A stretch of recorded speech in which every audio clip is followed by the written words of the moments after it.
Alors bonsoir tout le monde, ce soir on est là, on va continuer les cours sur le fondement du judaïsme et ce soir on va parler des téphilines. On va faire ça en deux étapes. D'abord, comprendre les lois sur les téphilines, comme on a l'habitude de le faire, ce qu'il faut faire, comment on fait, etc. Et après on va passer sur le pourquoi et le comment. Pourquoi est-ce qu'on doit faire de telle façon et qu'est-ce qui se passe à l'intérieur de la téphilines, qu'est-ce que ça va nous apporter en fin de compte de les mettre. On va commencer d'abord avec les lois. D'abord, quand on met les téphilines le matin, on va essayer de comprendre aussi pourquoi on met le matin, pourquoi pas l'après-midi, etc. On met d'abord le talit avant les téphilines. La raison est simple. Quand on a le choix entre des choses qu'on fait fréquemment et des choses que l'on fait que de façon moins fréquente, on choisit toujours le fréquent avant l'autre. Ce qui fait que le talit qu'on va mettre tous les jours plus Shabbat, les téphilines, c'est moins fréquent parce qu'on met tous les jours sauf Shabbat. Donc on commencera par le talit, tout simplement, avant les téphilines. On venait tout simplement d'expliquer. Donc la base, c'est que le talit, on va le mettre avant les téphilines parce que c'est plus fréquent. Puisqu'on met le talit aussi Shabbat et les fêtes, alors que les téphilines, on ne les mettra pas. Maintenant, il faut savoir que quand il y a une préférence à mettre une chose avant l'autre, c'est important de faire dans l'ordre. Mais attention, il y a une autre loi qui est très importante, c'est que quand on a devant nous la possibilité de faire une mitzvah, on ne peut pas la passer, on ne peut pas faire une autre. Ce qui veut dire que si je sors les téphilines du sachet, je commence à les mettre, j'ai pas mis mon talit. Je continue de mettre les téphilines et je mettrai mon talit après. Parce que j'ai commencé une mitzvah. Je ne peux pas arrêter une mitzvah pour en faire une autre. Je ne fais même pas dans l'ordre, c'est pas très grave. Par contre, il y a des choses que l'on voit, par exemple, qu'on ne va pas passer pour faire une autre mitzvah. Si, par exemple, je prends une challah pour commencer à la préparer, à faire la bénédiction dessus, après je prends la deuxième, l'autre va être très triste que je vais prendre celle qui est derrière pour la couper et la manger, alors que j'ai fait la bénédiction sur celle qui est la plus proche. D'où l'importance, quand on prend les chalotes, d'en mettre une plus proche de nous. Alors là, il y a des différences le matin, le soir, etc. C'est pas le moment d'en parler, mais de base, une plus proche, celle qui est en bas, on la met un peu plus proche, pour que ce soit la première que l'on va prendre, que l'on va couper, avant de manger. Il y a une exception à cela. Une chose qu'on ne peut pas faire différemment, c'est quand on met les téphilines, on doit toujours mettre celui du bras avant celui de la tête. Et si maintenant je commence à mettre la tête, je l'enlève, je mets celui du bras, et après je mets celui de la tête. Pourtant, ce sont deux mitzvot bien distincts. Vous savez que dans les 613 commandements, il y en a une qui est que pour le téphilin du bras et une autre que pour le téphilin de la tête. Et quand même, on va mettre celui du bras avant la tête. On va essayer de comprendre aussi pourquoi. C'est des lois qu'on comprend, mais quelle est la raison? Autre chose, c'est tellement important de faire ainsi que quand on va ranger les téphilines, on va les ranger, celui de la tête d'abord en général, mais même si on n'a pas rangé comme il faut faire attention que quand on va les reprendre, on prendra dans la main celui du bras avant celui de la tête. Donc si on est droitier ou gaucher, si on a l'habitude de prendre celui de la droite ou celui de gauche, on fait attention comment on le range, pour être sûr que le premier qu'on sort soit toujours celui du bras. Et si on s'est trompé et qu'on a pris celui de la tête avant, eh ben on le met de côté, alors que normalement on n'a pas le droit de faire ça. D'où le fait de faire attention comment ils sont rangés, pour faire attention comment on va les sortir. Maintenant, pourquoi c'est important d'avoir des téphilines de bonne qualité? Il y a ce qu'on appelle dans le Talmud Karkafta. Karkafta, c'est une personne qui n'a jamais mis les téphilines. C'est triste parce que malheureusement, je ne veux pas vous donner tous les détails d'une personne qui n'a jamais mis les téphilines de sa vie, mais quand il arrive là-haut, c'est chaud. Donc, pour ne pas arriver à ça, au moins qu'il mette les téphilines. Non, c'est le... Que quand on met les téphilines, Pachout, on se connecte avec Dieu. C'est vraiment une connexion avec Hachem. Et c'est tellement important, cette connexion qui est avec Hachem. Je crois que c'est fermé ici. Ouais. C'est bon, ça va? Ah, salut David. Ça va? Donc c'est tellement important la connexion que l'on a avec Hachem lorsqu'on met les téphilines qu'il faut vraiment faire attention à les mettre. Mais le souci, c'est si on ne les met pas convenablement ou qu'ils n'étaient pas cachers, la connexion s'est pas faite et on n'a jamais été connecté avec lui. C'est gravissime parce que les téphilines, c'est pas seulement une mitzvah comme l'oulav ou même chauffard que ok, une fois par an on l'a raté, mais si on l'a pas fait même toute sa vie, c'est problématique, mais c'est pas aussi grave que Tefillin. Tefillin, c'est vraiment comme Brit Mila. C'est comme la circoncision. Personne sans circoncision, malheureusement, on lui fait même après qu'il est parti, tellement c'est important. Tefillin, malheureusement, c'est trop tard après. Donc, il faut vraiment le faire pendant sa vie. Mais le souci, c'est que très souvent, on met plus d'argent dans sa voiture, sa maison ou autre que dans des Tefillin. Et si les Tefillin ne sont pas de bonne qualité, et qui sont, chas v'shalom, encore pire, pas cachères, c'est comme si on n'a jamais mis de sa vie. Vous savez, il y a une personne qui a mis ses Tefillin toute sa vie. Toute sa vie. Il a fait attention depuis le jour de sa bar mitzvah. Et il avait mis les Tefillin de son grand-père que son père avait hérité, etc. Une fois, dans toute l'histoire de sa vie, il était une fois au Canada, il avait raté le coach, il avait laissé à l'hôtel, il était parti à une conférence, etc. Et c'est quelqu'un qui lui a prêté ses Tefillin. C'est la seule fois de sa vie qu'il n'a pas mis les Tefillin de son grand-père. Et bien, arrivé là-haut, c'est raconté qu'il entend cette voix karkafta, karkafta, karkafta. C'est-à-dire que malheureusement, il n'avait jamais mis les Tefillin de sa vie. Jusqu'à qu'il y ait un ange qui arrive, qui dit si la personne à qui je m'occupe, qui est en bas, qui lui avait une fois prêté ses propres Tefillin, cela était cachère. Donc il n'est pas karkafta, il a été sauvé. Comment c'est important de faire attention à la qualité des Tefillin que l'on achète. Et on va voir très rapidement un petit peu les lois de qu'est-ce qu'il faut regarder quand on achète des Tefillin. Et malheureusement, il y a des choses qu'on ne peut pas regarder parce que c'est à l'intérieur et c'est pour ça qu'il faut les faire vérifier. Combien? Au moins 2 fois tous les 7 ans, donc à peu près tous les 3 ans. Alors il y a une technique à connaître pour savoir quand on les vérifie. De façon générale, le rabbi nous demande, comme c'est marqué dans la Kabbale, on l'apprend juste avant Rosh Hashanah, qu'il y a 7 choses qu'il faut vérifier avant Rosh Hashanah. Pourquoi? Parce que comme toute son année va être basée sur comment se passe Rosh Hashanah, il y a 7 choses qui nous amènent la bracha dans la vie. Tefillin du Yad, Tefillin du Rosh, Mezouza et les 4 fils du Tzitzit. Tzitzit, on avait déjà parlé. Donc on doit vérifier ça avant Rosh Hashanah. C'est pour ça qu'avant les fêtes en Elul, en général, on a beaucoup de travail de vérification parce que tout le monde veut les vérifier. C'est vraiment le moment où il ne faut pas venir parce qu'il y a trop. Donc si vous voulez pouvoir le faire, il vaut mieux le faire dans l'année. Mais au moins tous les 3 ans. Alors c'est quoi la technique?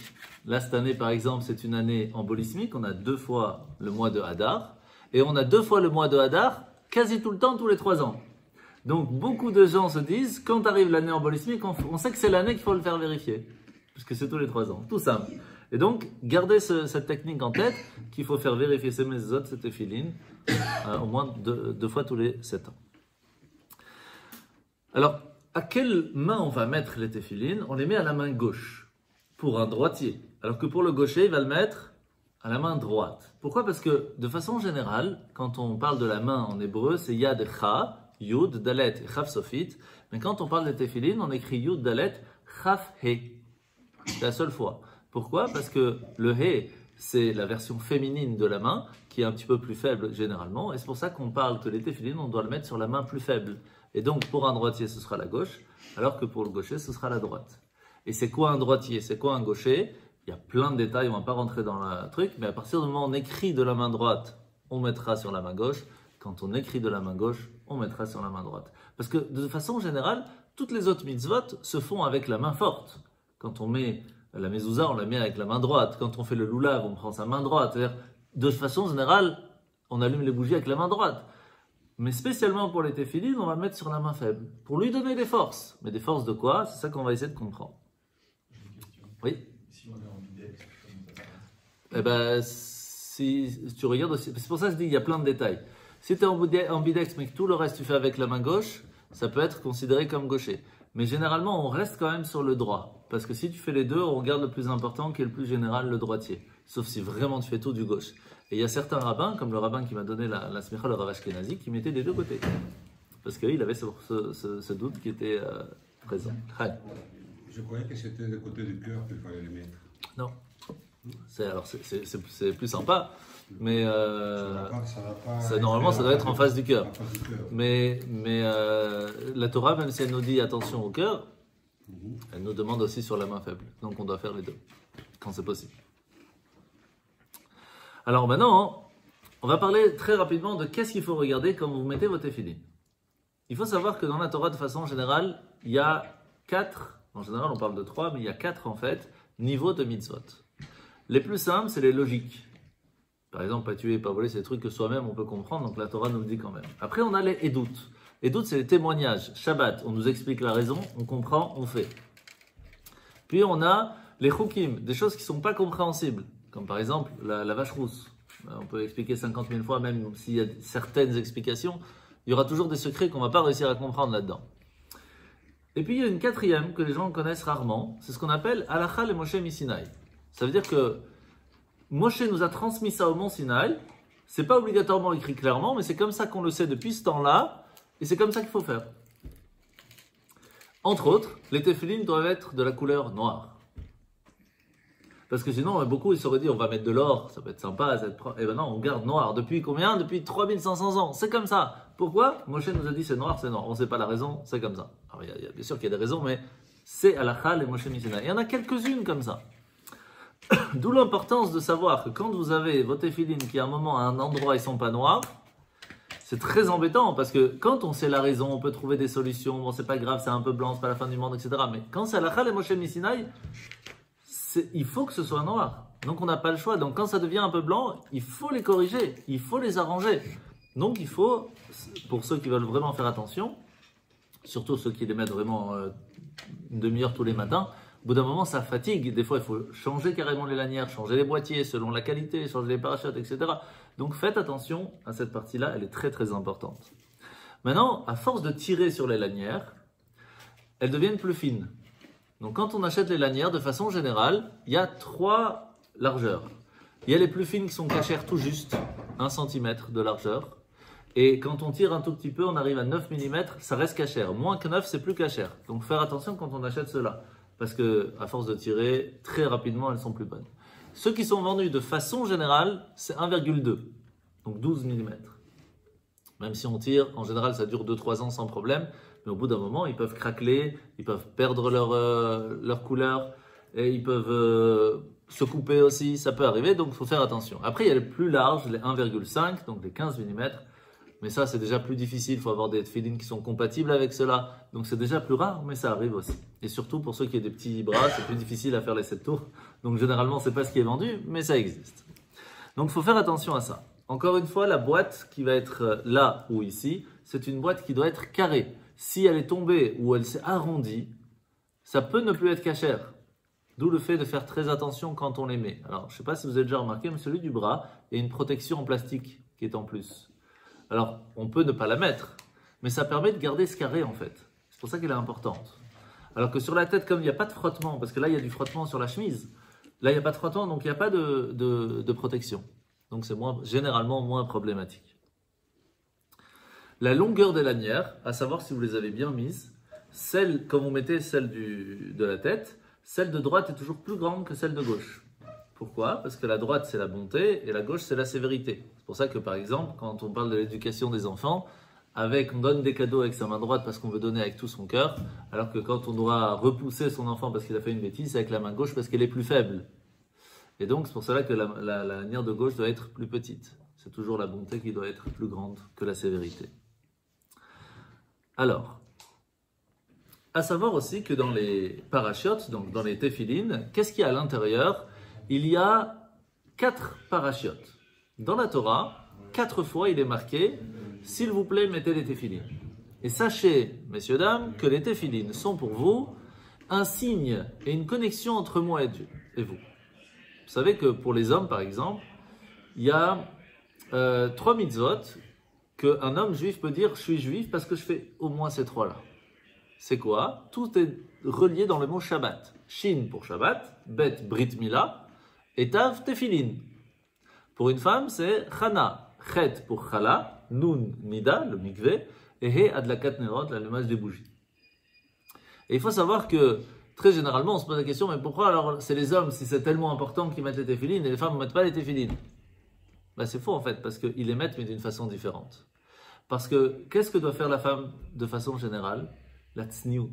La tsniout, c'est quoi? C'est faire attention de ne pas voir son bras, comme les téphilines, et faire attention de cacher ses cheveux à partir du moment où ils sont mariés. Donc, c'est la même chose, c'est les téphilines. Et donc, c'est cette tsniout qui va permettre à la femme de se rapprocher et de se connecter avec Hachem, autant que l'homme a besoin des téphilines. La grande force des femmes, c'est qu'elles ont cette tsniout tout au long de la journée, alors que les hommes aussi avaient les téphilines tout au long de la journée. Malheureusement, aujourd'hui, on a perdu ça. alors que les femmes ne l'ont pas perdu. C'est ça la grande différence. Donc, et c'est pour ça qu'il y a des lois aussi sur la tsniout. Qu'est-ce qu'on peut montrer par les cheveux, etc., comment on s'habille. Enfin, il y a la même chose que pour les tefilines, il y a aussi des lois. Alors, quand on met les tefilines, ça écoute bien, tu vas voir que quand tu fais Shema Israël, il y a un moment, tu vas dire « Ukshartam leot al yadecha ». Donc, on rappelle que Hachem nous a demandé de mettre les tefilines sur le bras, et donc on embrasse celle tefilines du bras. Quand on dit « Vayu le totafot ben enecha », on embrasse celui de la tête.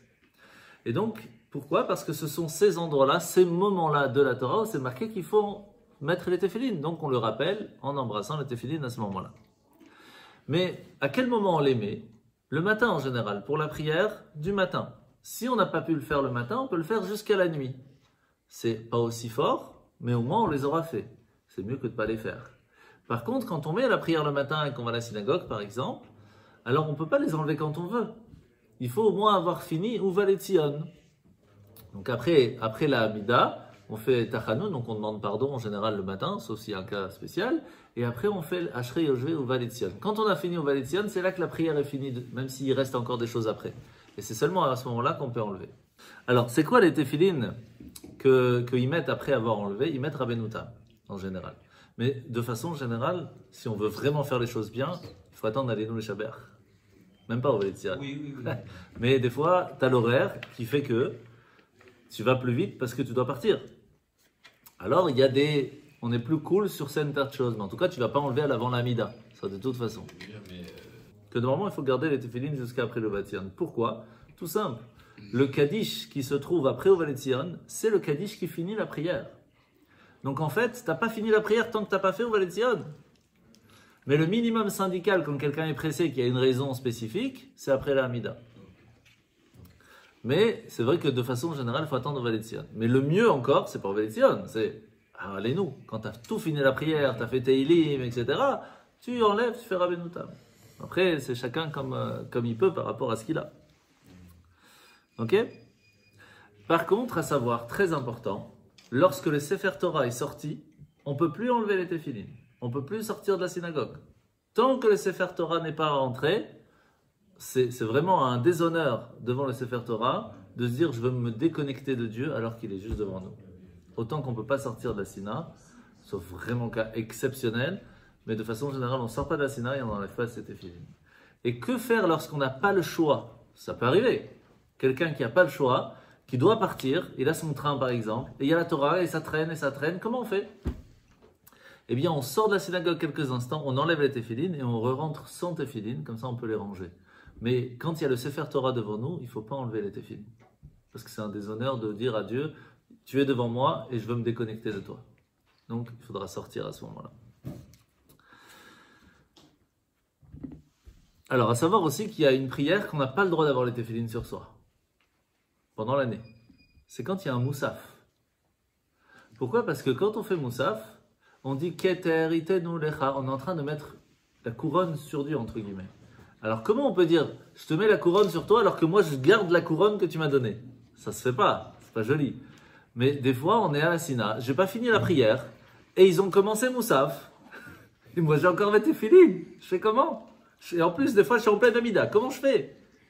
Alors on cache, on prend son talit, on le met sur les téphilines pour ne pas qu'il soit visible. Et quand ils ont fini Keter, on peut les remettre visibles, mais pendant Keter, on ne doit pas les montrer. Oui. Parce qu'elle n'a pas de talit. Tu caches comme ça. Pas le choix. Donc pendant Keter, il ne faut pas les voir. De façon générale, on met les téphilines quand on est debout. À savoir qu'il y a quand même une version séfarade qui dit que celle du bras on le met assis, celle de la tête on le met debout. Et quand on les enlève, alors généralement c'est aussi debout, et il y a une version qui dit qu'on fait la même chose, celui de la tête on le met debout, celui du bras on peut le faire assis. Mais de façon générale, celle qui est la plus répandue, c'est debout pour tout en règle générale. Ce qui est sûr, c'est qu'un peu comme le schéma Israël, si vous êtes debout, vous n'allez pas vous asseoir. Donc si vous avez commencé à mettre les téphilines debout, vous n'allez pas vous asseoir à ce moment-là. D'accord? C'est logique. Autre chose très importante, il faut être propre. Ça, on en avait parlé il y a quelques semaines déjà. On ne met pas les téphilines quelque chose de sain sur nous si on n'est pas propre sur nous. Propre, ça peut être, on est parti aux toilettes avant, ça n'a pas fait nettilat, ou etc., etc. Donc on doit faire attention à comment on est et aussi où on se trouve. Si on est à côté des toilettes, on ne fait pas de bénédiction. Donc on ne met pas de téphilines dans les toilettes, dans les salles de bain ou juste à côté. À partir de quand on peut mettre les téphilines? Non, je veux dire quel âge? Bar mitzvah. Bar mitzvah. Alors, 2 mois avant, de façon générale, c'est entre 2 et 3 mois avant. Généralement, c'est 2 mois avant. C'est exactement, c'est pour que l'enfant puisse apprendre, pour pas que le jour de la bar mitzvah arrive. Ça va arriver? Ah, c'est arrivé, ah, Mazal Tov. Ah, c'est Kalakavod. Les 2 mois étaient là. Oui, les 2 mois, j'ai compris. Ouais. Mazal Tov, c'est magnifique ça. Baruch Hashem. Et donc, 2 mois avant, comment ça va être filin? Ce qu'on appelle Anachat Filin. Donc, c'est pas bar mitzvah encore, c'est Anachat Filin. Alors, là aussi, il va y avoir plusieurs coutumes. Il y en a qui vont mettre que Rashi et qui vont attendre 1 mois avant de mettre Rabbeinu Tam. Il y en a qui vont mettre au début pendant 1 semaine sans bénédiction, puis après ils vont mettre bénédiction. Il y en a qui c'est pendant 1 mois sans bénédiction, il y en a qui directement. L'idée, c'est apprendre à l'enfant à le faire bien. Et faire une bénédiction alors qu'il ne le fait pas encore bien. On dit à l'enfant, pour l'instant, fais pas la bénédiction, c'est pas grave. Pendant 1 semaine, tu vas d'abord bien t'entraîner. Et c'est pour ça que généralement, en fait, on s'entraîne déjà 1 mois avant les 2 mois pour lui montrer déjà comment faire pour que quand il commence les 2 mois, il le fait déjà convenablement. Et c'est là qu'on va parler très rapidement des 4 sortes de téphilines. La première sorte de téphilines, c'est pour tous les juifs. Les 4 parachutes, les 4 fois où dans la Torah c'est marqué qu'il faut mettre les téphilines, sont marqués dans l'ordre. Mais dans l'ordre pour qui? Puisqu'on va devant Dieu, il faut qu'il voit que sur nous, il y ait les 4. Donc c'est lui qui va lire sur nous les 4 parachutes. Donc on aura le 1, 2, 3, 4. Ok? Que se passe-t-il lorsque le petit-fils de Rashi, Rabbeinu Tam, était en train de jouer sur les genoux de son grand-père et fait couler l'encre sur les téphilines qu'il est en train d'écrire? C'est chaud, compliqué. Et sa fille lui dit, tu ne dois pas t'inquiéter. Sa fille, donc la fille du Rashi, elle dit à son fils, pourquoi tu as fait ça? Et son père, Rashi, lui dit, t'inquiète pas, un jour va arriver où on va dire qu'il faudra faire différemment. Il savait déjà. Et donc, c'est comme ça que son petit-fils Rabbeinu Tam nous dit qu'en fait, le placement de la paracha ne doit pas être 1, 2, 3, 4, mais 1, 2, 4, 3. Alors, quelle est la raison? On va essayer de comprendre ce qui se passe quand on met les téphilines. Il y a plein d'explications, je vais vous donner une la plus simple qui va vous donner une idée plus claire. Tout le but de mettre les téphilines, c'est pour réussir à contrôler sa vie. Après, on va rentrer dans le détail. Mais la base, c'est quoi? C'est première paracha, elle vient, elle nous dit, sache que ta réflexion doit être basée sur Dieu et la Torah. La deuxième, elle nous dit, c'est bien d'avoir compris, mais il faut prendre le temps de faire grandir, de faire développer cette compréhension. Parce que, ok, t'as pigé, t'as ta émouna, t'as ta foi, mais ça reste trop petit. Il faut que tu ailles un peu plus loin. Troisième, c'est Ve'ahavta et Hashem Elokecha. Il faut que cette réflexion t'amène à aimer Dieu et à faire des bonnes actions. Quatrième, Ve'aya, c'est quoi Ve'aya? C'est attention, fais pas de bêtises, tu dois craindre Dieu. Ça, c'est la base des 4 parachutes. Donc, que nous dit Rashi? Il nous dit quand tu mets les téphilines, tous les juifs de façon générale doivent d'abord prendre le temps de réfléchir, se comprendre qu'ils sont juifs, qu'ils ont une petite émouna, qu'il y a quelque chose à commencer, qu'ils vont commencer à étudier, comprendre ce qu'il faut faire. Ils vont aimer Dieu, ils vont faire des bonnes actions, et donc automatiquement, ils vont réussir à craindre Dieu, à essayer de ne pas faire de bêtises. C'est accessible à tout le monde. Rabbeinu Tam nous dit, mais si on veut aller encore plus loin, il faudrait commencer par la crainte avant l'amour. D'abord, vraiment réussir à se déconnecter du monde pour pouvoir s'attacher à Dieu. Donc, il va interchanger le Ve'aya avec le Ve'ahavta. Il y a un troisième grand sage qui arrive. Il y a le Shimusha et le Rahabad qui disent « Mais les deux, vous avez raison, mais pourquoi ce serait Dieu qui devrait lire vers nous? Pourquoi ce ne serait pas nous qui allions donner vers Dieu ?» Et à la place de faire 1, 2, 3, 4, on va faire 4, 3, 2, 1. Et l'autre, c'est 3, 4, 2, 1. Donc c'est la même idée, mais à l'envers. Qui met ces téphilines-là? De façon générale, les Rashis, c'est tout le monde. Les Rabbeinu Tam, à partir du moment où on commence à étudier un peu la Kabbale, le Chassidut ou autre, on met les Rabbeinu Tam. À savoir qu'il y a 2 coutumes, il y en a qui les mettent déjà depuis la bar mitzvah, et d'autres qui les mettent seulement à partir du mariage. 2 coutumes différentes. Après, on a les Shimusha Rabba et Rahavad. Ça, c'est pour ceux qui ont un contrôle total sur leur vie. Donc, les Benoni, de façon générale, c'est-à-dire qu'il ne faute jamais, il ne fait jamais de bêtises, il fait tout super bien. Et le niveau 4, c'est quand il a tué son Yetzerara. Il n'a même plus le potentiel de faute. On est un peu loin de tout ça, mais ça existe. Il y a des gens qui mettent ces 4. Le rabbi, par exemple. Et c'est le rabbi qui nous a transmis ce secret de comment on met ces téphilines. Ça, je n'ai pas besoin d'en parler là tout de suite, mais de façon générale, ces 4 téphilines existent. Ok? Maintenant qu'on a compris les lois, On va rentrer... Ah, on a quelqu'un. Alors, maintenant qu'on a pris le temps d'expliquer les lois des téphilines, on va essayer de comprendre un petit peu plus d'où ça vient et qu'est-ce que ça nous apporte. Alors, c'est parti. Tout d'abord, cette paracha qu'on a lue ce Shabbat, c'était le paracha de Achodesh. Le fait que la première mitzvah que l'on a reçue, c'était de fixer un calendrier, ce qui va nous permettre de savoir c'est quand les fêtes. Mais il faut savoir que, même si un peu plus tôt on a déjà reçu d'autres lois, comme par exemple la mitzvah d'avoir des enfants, on n'est pas dans Bereshit, eh bien, il y a une mitzvah qui nous a été donnée avant même le don de la Torah. Et à quel moment?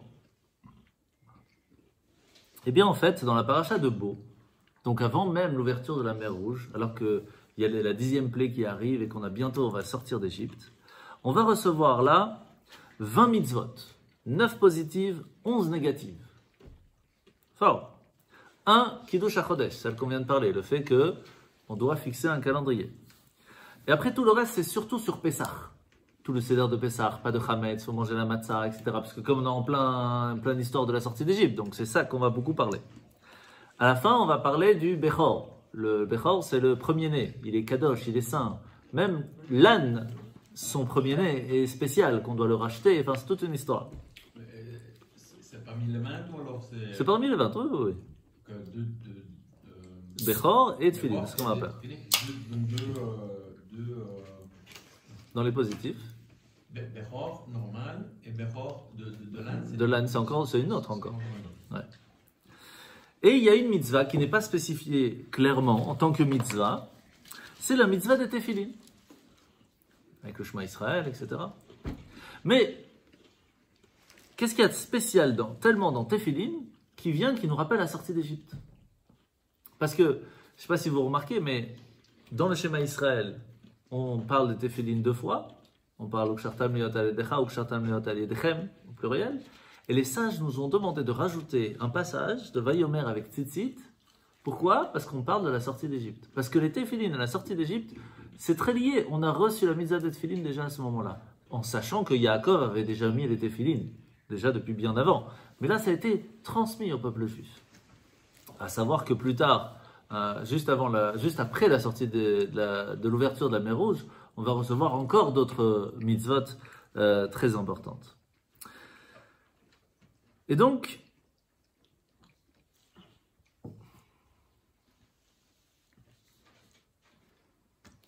la question qui se pose un peu dans le Talmud, c'est, puisque à ce moment-là, on n'avait reçu que les 2 premières parachiotes des téphilines, que le Kadesh Li et Vayaki, on n'avait pas encore Shema Israël, etc. Donc, est-ce qu'ils mettaient des téphilines qu'avec 2 parachiotes ou déjà avec les 4? Alors, c'est des questions qui parlent beaucoup dans le Talmud, mais en fin de compte, puisque Yaakov les mettait déjà avant, donc sûrement qu'ils avaient déjà les 4. Et puis, de toute façon, on sait que Moshe leur a transmis au Mont Sinaï. Donc, bon, il y a plein de discussions là-dessus. Mais en tout cas, il y a des mitzvot comme par exemple Kibud Avaim, le fait d'honorer ses parents qui a été donné déjà aussi juste après l'ouverture de la mer Rouge. Il y a aussi la mitzvah de Shabbat, qui a été donnée même par Moshe alors qu'ils étaient encore esclaves, puisque Moshe a réussi à leur donner la possibilité de faire Shabbat alors qu'ils étaient esclaves.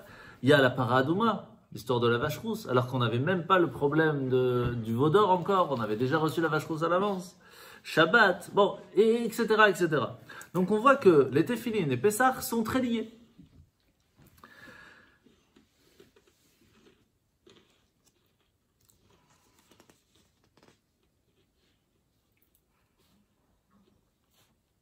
Alors, il y a une histoire dans Yerushalmi, dans le Talmud de Yerushalmi, qui raconte qu'il y avait un homme qui avait un ami, un très très bon ami, qui était vraiment quelqu'un d'extraordinaire.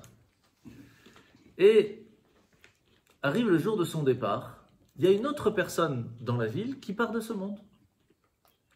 Et quand la Chevra Kadisha ferme le cercueil, il se trompe et tout le monde part enterrer la personne qui n'était pas spécialement une personne bien, avec toute la ville qui le suit, etc.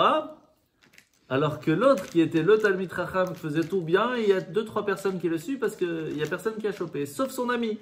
Mais il n'arrivait pas à comprendre pourquoi Hachem il a fait ça.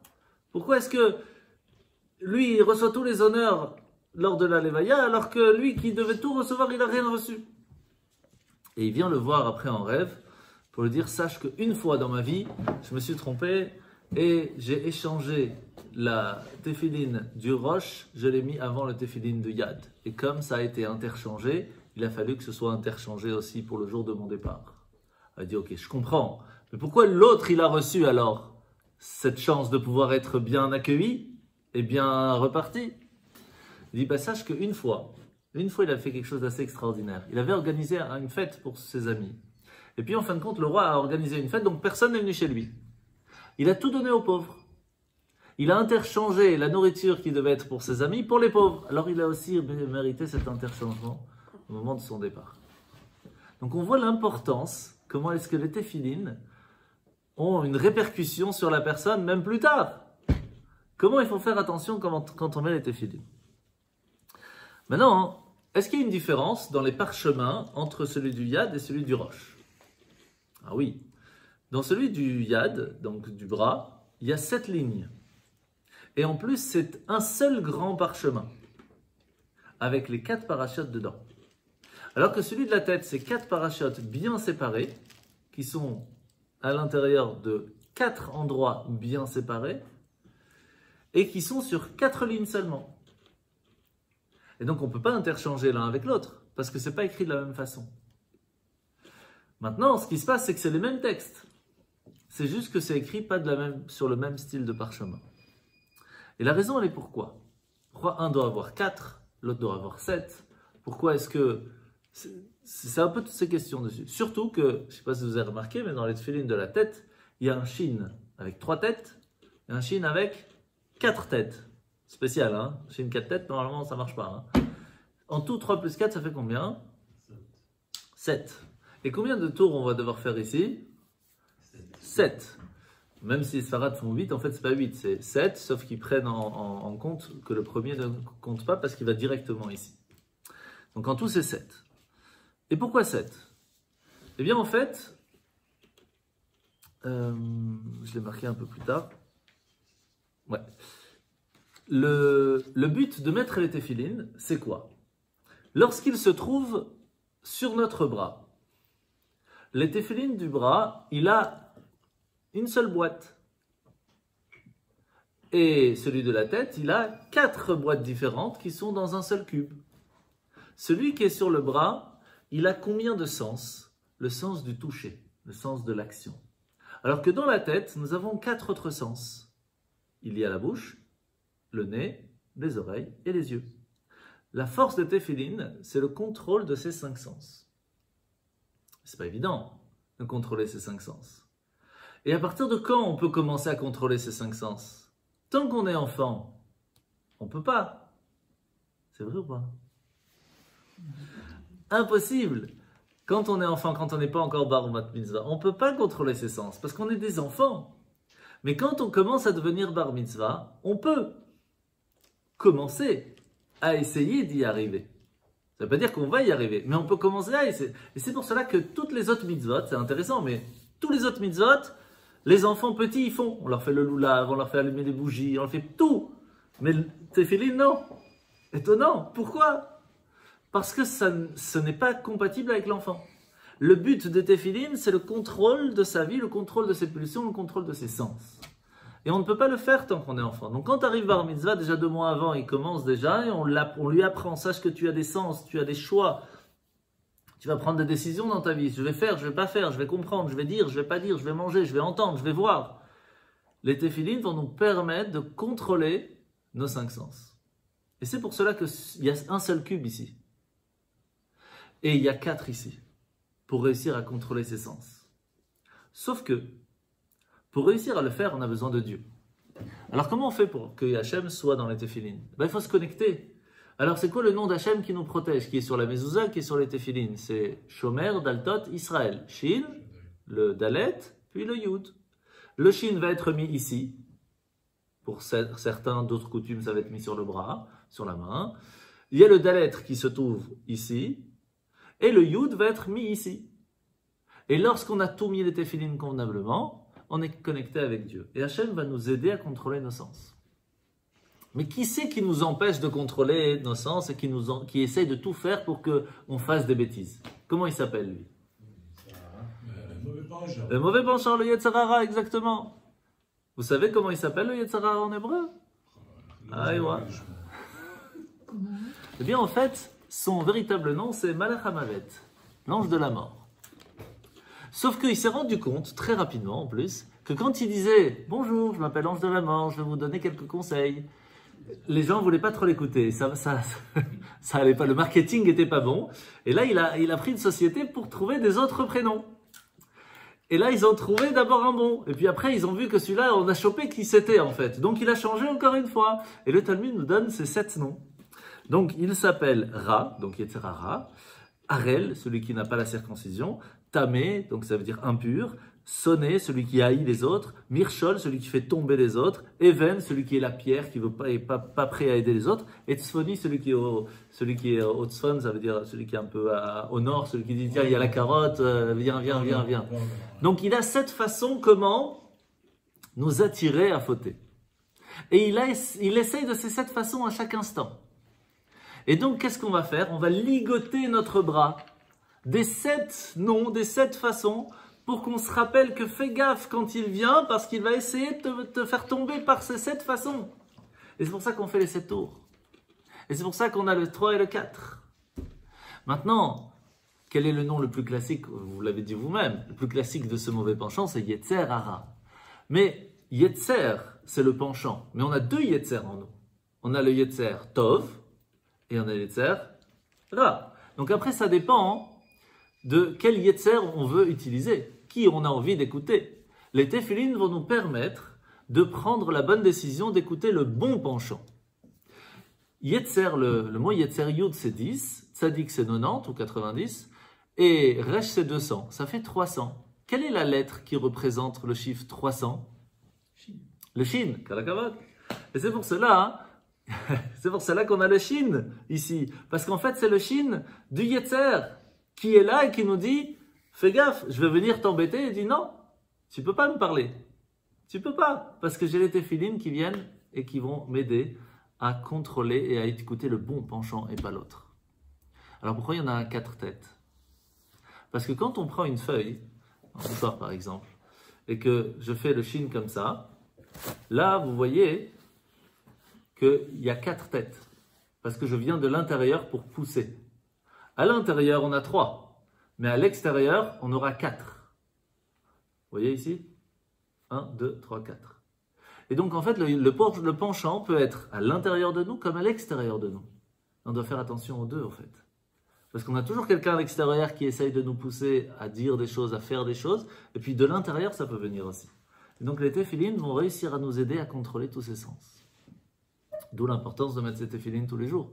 Parce que pourquoi on n'arrive pas à se contrôler, à prendre des bonnes décisions dans sa vie, etc. Les téphilines peuvent nous aider à le faire. Et plus on va les mettre, plus on va réussir. Ça ne veut pas dire que ça va être facile, mais ce sera déjà beaucoup plus facile. Alors, de façon générale... Qu'est-ce qui se passe si un jour on ne met pas, on demande pardon, on le met 2 fois pour le... Non, mais par contre, les mettre à quelqu'un qui ne l'a pas mis, ça peut nous faire rattraper une fois qu'on n'a pas mis nous-mêmes. Ah oui. Même si ce n'est pas 100%, mais c'est déjà beaucoup. Parce que qu'est-ce qui se passe en fait? Vous vous rappelez, on avait parlé par rapport à Kippour. Quand on fait une bêtise, alors on a amené une tâche dans le monde. Mais quand on n'a pas fait une bonne action, il y avait une lumière qui devait venir, qui n'est pas venue. Donc on dit à Hachem, ok, j'ai pas pu, mais je vais la faire amener par quelqu'un d'autre. Lui, il l'avait pas fait. Donc je vais l'amener. Ok, je ne vais pas amener la mienne, mais regarde, grâce à moi, elle est quand même venue différemment. Et donc ça permet, d'une certaine façon, de rattraper cet oubli. À quelle heure de la journée on peut mettre les... Ah, alors de façon générale, on va en parler tout de suite. De façon générale,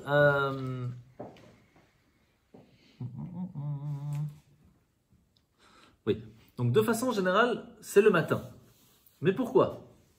Qui a fait que nous, juifs, on a la chance de mettre les téphilines? Grâce à qui? C'est Abraham. Je ne sais pas si vous connaissez l'histoire d'Abraham lorsque son neveu, Lot, a été emprisonné alors qu'il habitait dans la ville de Sdom.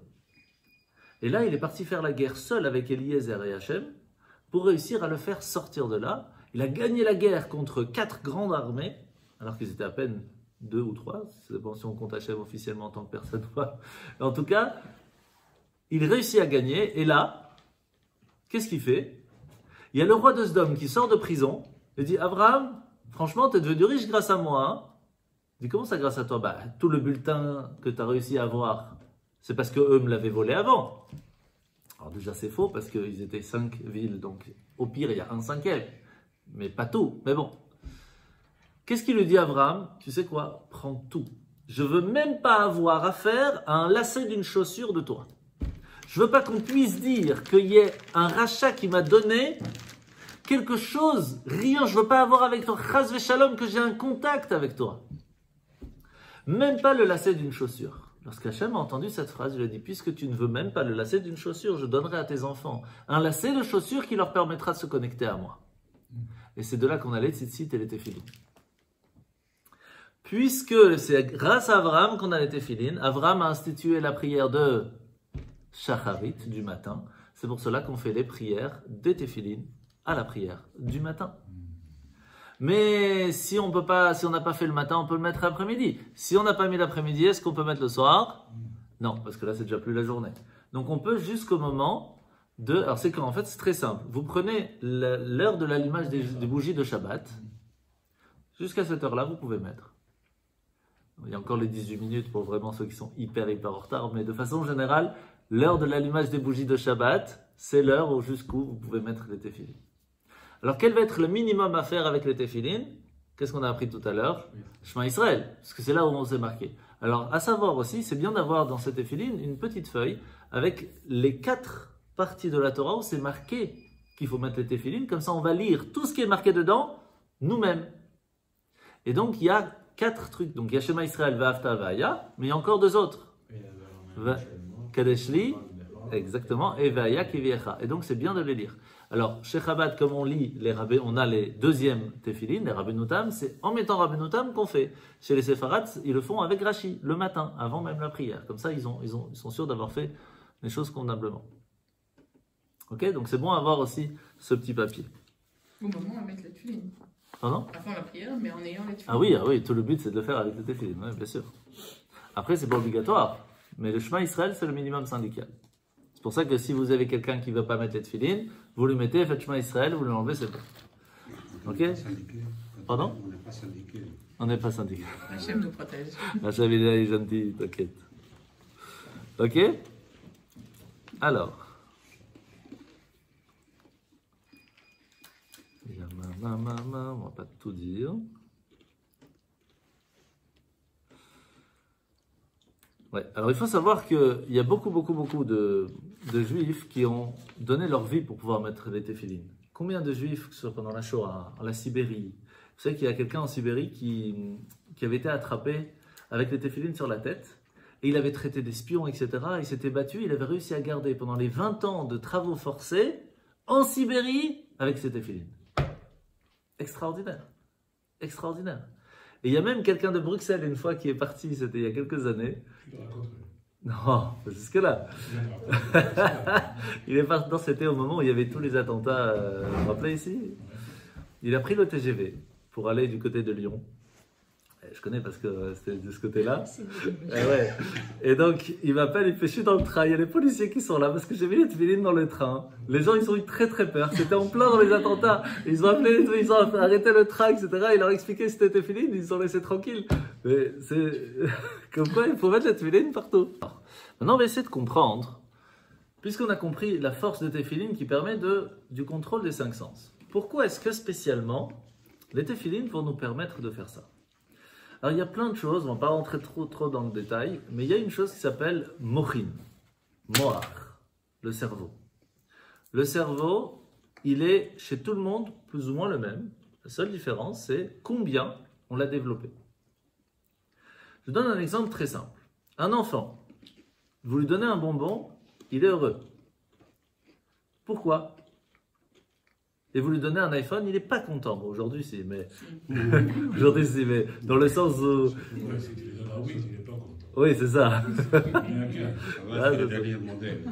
C'est ça, même à 3 ans, il va le dernier modèle. Mais il ne va pas comprendre l'importance que peut avoir un ordinateur ou même quelque chose qui vaut plus cher, une voiture, ça lui sert à rien. Et un bonbon, pour lui, c'est toute sa vie. Pourquoi? Parce que dans son cerveau, le développement de son cerveau, il est que le plus important dans sa vie, maintenant, c'est tout de suite, pas demain. Un enfant, par exemple, vous lui dites, choisis maintenant un bonbon ou demain 5 bonbons, c'est maintenant un bonbon. Il ne sait pas ce que ça veut dire demain. Et plus on grandit, plus on commence à apprendre ce que veut dire dans une heure, ce que ça veut dire dans demain, ce que ça veut dire dans une semaine, mais vous dire après la vie, ça c'est rare qu'on arrive à comprendre ce que ça veut dire. Mais sur certaines choses, on arrive à se bloquer, à se dire non, ça j'ai pas envie de me galérer pour après la vie. Ça pour moi c'est trop. Et certaines choses, on arrive à avoir ce cerveau bien développé. Certaines choses, pas tout. Et en fait, le cerveau, plus il est développé, plus il comprend, plus on saura vers quoi prendre des décisions. Les téphilines vont permettre un développement du cerveau plus rapide et plus droit, tout simplement. Et donc même si on ne se rend pas compte de la force des téphilines, quand on met les téphilines, on est différent dans la journée. Et à force, on se rend compte quand on les met assez souvent, que le jour où on ne les a pas mis, on n'est pas bien. On ne peut pas y arriver, il y a un truc qui ne va pas, ça ne tourne pas tout, ça ne va pas. Pourquoi? Parce que le cerveau a besoin des téphilines pour être ouvert, pour être développé. On sent que ça fait quelque chose. Et ce n'est pas tout le monde qui a ce mérite de ressentir cette différence. Mais oui, c'est comme ça. Et surtout quand on est jeune, c'est difficile de se rendre compte. Parce que quand on est jeune, je veux tout de suite, je ne comprends pas ce que ça veut dire demain. Mais plus on grandit dans l'expérience, plus on se rend compte que c'est ça qu'il faut aller vers. Et les téphilines, c'est mochin des gadlout. C'est la grandeur du cerveau. Une ouverture, un développement du cerveau qui est inimaginable. Inimaginable. Et ça, c'est la force des téphilines. Maintenant,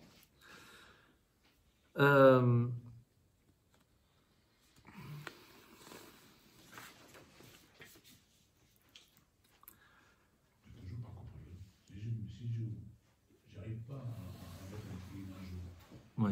Est-ce que je peux récupérer ça? Je vous ai expliqué. Non, Non? ça ne pas ça. Ça fonctionne pas? Non, je veux dire, je dois trouver quelqu'un pour le mettre à la. C'est ça? Et si je trouve qu'il n'y a personne, alors. Il y a toujours. Je pourrais faire ça. Alors faites, amenez la force de téphilines au jour le jour. C'est quoi en fin de compte téphilines? C'est ce qui va vous permettre de prendre des bonnes décisions pour que votre cerveau réfléchisse et dise je vais faire quelque chose de bien dans ma vie. Donc si vous avez quelque chose qui n'était pas fait convenablement, vous prenez sur vous de le faire convenablement, vous avez gagné. Vous avez utilisé votre cerveau et vos 5 sens pour faire quelque chose. C'est ça toute l'idée. Donc je peux faire un mitzvah et ça récupère. Encore une fois, le problème c'est que nous on ne comprend pas quelle énergie va faire amener sur Terre lorsqu'on met les téphilines. On ne peut pas comprendre. Donc, puisqu'on sait que les téphilines c'est mochin, c'est chokhma, bina, da'at, c'est la force de la compréhension. Donc si on veut réussir à amener cette énergie de chokhma, bina, da'at dans le monde, eh bien il faut amener cette compréhension de la Torah dans le monde. Et comment? Grâce à l'étude. Et c'est pour cela que c'est marqué que quand quelqu'un met les téphilines, c'est comme s'il était en train d'étudier la Torah, et même mieux, c'est comme s'il fait toute la Torah. Toute la Torah. Mais le souci, c'est qu'il y avait une fois quelqu'un qui avait dit à un rabbi extraordinaire, il a dit, je ne comprends pas, quand vous mettez les téphilines, les gens autour de vous, ils sont scotchés, ils sont paralysés, mais vraiment paralysés. Je ne sais pas si vous connaissez l'histoire, une fois je crois que c'est Baal Shem Tov, enfin en tout cas un grand rabbi, qui était en calèche, et puis il s'arrête pour faire la prière, et puis il y a des brigands qui arrivent, et ils voient les chassidim avec leurs téphilines, ça ne les dérange pas du tout, ils avancent. Quand ils voient le rabbi avec les téphilines, ils sont paralysés. Ils sont bloqués comme ça. Ils ne peuvent plus bouger d'affaire. Ils sont bloqués. Et aussi, il y a plusieurs, il y a plein. Il y a d'autres, il y a Rashi, il y a plein. Mais pourquoi? Il a dit pourquoi? Il dit parce qu'il y en a qui mettent les téphilines sur la tête, il y en a qui mettent des téphilines dans la tête. C'est tout. C'est la différence. Pourquoi est-ce que les Chabadniks, ils ont inventé les dates? Avant, c'était Keter Bina Chokhma, en Chine. Oh, joli. Chaim. Parce que Chine, c'est le Keter Bina Chokhmah. Pourquoi est-ce qu'ils ont ajouté les dates? En fait, il faut savoir que c'est tout à fait vrai, c'est que, enfin, plus ou moins, c'est que quand on étudie dans la Kabbale, généralement on parle de Chokhmah et de Bina, rarement de Da'at. Et on part souvent directement à Chesed. Pourquoi? Parce que Chokhmah, c'est j'ai l'étincelle de compréhension. Da'at, je développe cette compréhension. Et ça doit normalement me changer ma façon d'être. Et donc de ressentir des émotions de Chesed, de bonté, de Gvura ou autre. Le souci, c'est que ce qui fait le lien entre notre tête et notre cœur, il est malheureusement, chez tout le monde, très difficile d'accès. Et il s'appelle Da'at. Pourquoi? Parce que on sort du shiur maintenant, d'accord? Ou même on sait plein de choses dans notre vie, on a appris par l'expérience, par les cours, etc. Est-ce qu'on fait tout? Si vraiment j'ai tout compris, pourquoi je ne fais pas? Parce que la compréhension n'a pas touché le cœur. Qu'est-ce qui fait que la compréhension touche le cœur? Quand ça devient une partie de moi. Quand j'ai pas seulement la compréhension, mais la connaissance.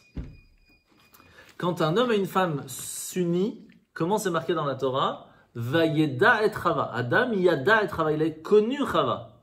Il s'est uni avec elle. C'est une unification qui fait que un ne peut pas vivre sans l'autre. Quand la compréhension et le cœur vivent ensemble tout le temps, c'est date. Mais c'est malheureusement pas accessible et facile d'accès à tout le monde. Et c'est pour ça que la force de la Chassidoute, c'est pas seulement Chokhmah que tu peux retrouver dans beaucoup de choses, pas seulement Bina que tu peux retrouver dans le Talmud, dans tout, mais date. Que quand tu étudies, tu changes, tu deviens différent. Et les téphilines sont là pour nous aider à y arriver. Pour que la compréhension puisse toucher le cœur. Et c'est pour cela que c'est toujours connecté les deux. Entre les yeux, pour que tes yeux fassent attention à ce qu'ils vont regarder, parce que ce que toi tu vas regarder va toucher ton cœur. Les deux doivent être connectés. Et quand on met les téphilines des deux, on est connecté. On arrive à connecter. Et il faut savoir qu'avant, les gens mettaient les téphilines toute la journée. Et celui qui marchait 4 pas, 2 pas même, c'était 4 amotes, sans téphilines, déjà c'était appelé un amaret, c'est quelqu'un, je parle pas qu'il mettait pas, bien sûr qu'il mettait. Il marchait sans téphilines, déjà, c'est quoi cette fraille? Après, malheureusement, le fait d'avoir les téphilines toute la journée, tout le temps sur soi, ça doit être, on doit tout le temps penser à Hachem. Alors quand on s'occupe des moutons, etc., c'est possible parce qu'on travaille avec les mains, mais pas la tête. Mais quand on est dans la comptabilité, on fait du codage, des trucs comme ça, la tête doit réfléchir. On ne peut pas réfléchir et en même temps penser à Hachem, c'est très difficile. Sauf quand on code My Torah Kids, là c'est différent. Parce que là, on est en train de travailler pour Hachem. Mais même comme ça, c'est difficile. C'est très difficile de ne pas mettre sa tête dans son travail. Donc comment faire? Donc c'est pour cela que maintenant on met les téphilines que plus ou moins 1 heure par jour. Pour ceux qui font la prière bien le matin. Et puis c'est descendu. Maintenant déjà, de mettre les téphilines, c'est déjà une histoire. Et on va finir, parce que on est tout juste à l'heure, que...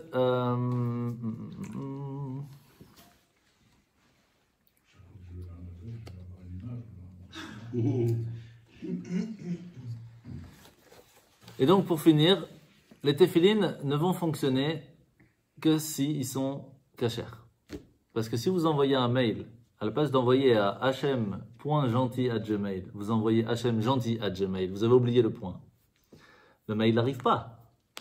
Pourtant, c'est qu'un point, c'est pas grand-chose. Ben, dans les téphilines, c'est la même chose. Si vous voulez être connecté avec Hachem, si vous avez raté dans le mot de passe, dans l'admin ou dans le password, vous avez oublié le point, ça passe pas. D'où l'importance de vérifier cette filine. Vérifier ses mezuzot. Pardon? Tu fais du marketing. Je fais du marketing. Il faut. Donc il est connecté au Wi-Fi, lui. Toujours. Mais on est un peu à l'ancienne, on est encore au câble. Mais, mais oui, c'est vraiment la façon la plus forte qu'on peut se connecter avec Hachem. Donc il faut en profiter. Et c'est pour ça qu'il y a des lois qui sont importantes, qui sont intéressantes, qui peuvent nous amener beaucoup de choses. Donc profitez du fait qu'on peut en avoir pour les vérifier et surtout les mettre. Parce que si déjà on les a, alors autant les mettre. Et alors avant de finir, n'oubliez pas que c'est très important de mettre les téphilines convenablement. Pour commencer, lorsqu'on va mettre ces téphilines ici, il faut vraiment les mettre sur le biceps. Sinon, si c'est trop bas ou trop haut, ce ne sera pas kasher. Lorsque l'on va mettre ici, on doit faire très attention que le nœud soit en dessous. Sinon, ce ne sera pas non plus bon. Donc faire très attention à ça. Lorsque vous allez mettre ici, il y a différentes coutumes. Que ce soit de faire le shin ici ou plus tard. Mais en tout cas, ici, il faut qu'il y ait les 7. Et lorsque les séfarades nous disent 7, c'est 8, mais parce qu'on ne compte pas le premier, parce qu'ils viennent directement d'ici. Mais ici, il doit y avoir les 7. Lorsqu'on met les téphilines de la tête, la boîte de la tête doit arriver à la fin ici. Et ne doit pas descendre entre les yeux. Là où commencent les cheveux, c'est là où la boîte doit être posée. Si elle descend trop bas, malheureusement, ce n'est pas cachère. Donc faites attention, si vous voulez être connecté, de l'avoir bien placé ici. Et que derrière, ça se trouve bien dans le trou qui se trouve juste derrière. Attention à ne pas faire de khatsitsa aussi. La kippa peut être très problématique lorsqu'elle est mise sur le côté et que la lanière passe dessus. Il faut bien que la kippa soit au-dessus pour que les lanières touchent bien la tête. Et pour finir, lorsque l'on met les téphilines, on va mettre ici 3 sur le doigt du milieu avant de finir. C'est comme ça qu'on sera connecté avec Hachem. N'oubliez pas aussi de la raison pourquoi est-ce que l'on va mettre d'abord celui du bras et après celui de la tête. Le bras, c'est l'action. La tête, c'est la réflexion. Très souvent, on pourrait se dire, moi je vais faire que quand j'ai compris. Alors que non. Hachem nous demande de faire, puis de comprendre. Naaseh venishma.